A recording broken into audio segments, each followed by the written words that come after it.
So this question is from December 2014. तो question में आपको d ऑफ एक्स एस दिया हुआ है which is infimum value of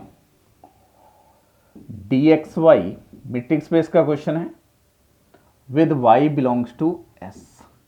तो x का s से डिस्टेंस डिफाइन किया गया है और यहां हम ये इंफॉर्मेशन जानते हैं कि d ऑफ s जीरो होगा if and only if x belongs to s closure, यानी कि x बिलोंग्स टू s और s डैश, दोनों में से किसी एक में भी आ गया तो ये डिस्टेंस डेफिनेटली जीरो होगा। ये जनरल हमने क्लास में डिस्कस किया हुआ है।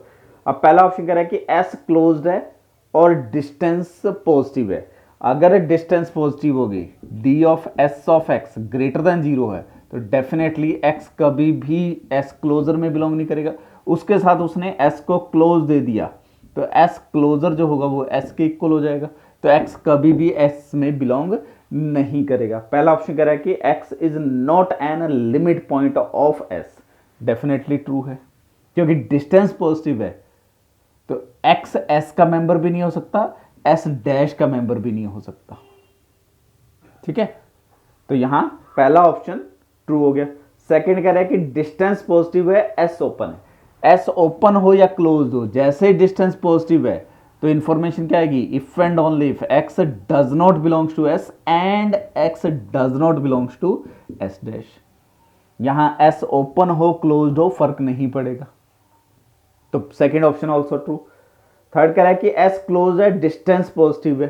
अगेन क्लोज्ड हो ओपन हो डिस्टेंस पॉजिटिव है तो x कभी भी s का एलिमेंट होगा ही नहीं, तो third option also true. Fourth कह रहा है s ओपन है और डिस्टेंस जीरो है, तो s उसने क्या कह दिया, ओपन सेट है और distance between x and s zero दे दिया, इंप्लाई कर रहा है कि x जो होगा वो s में बिलोंग करेगा।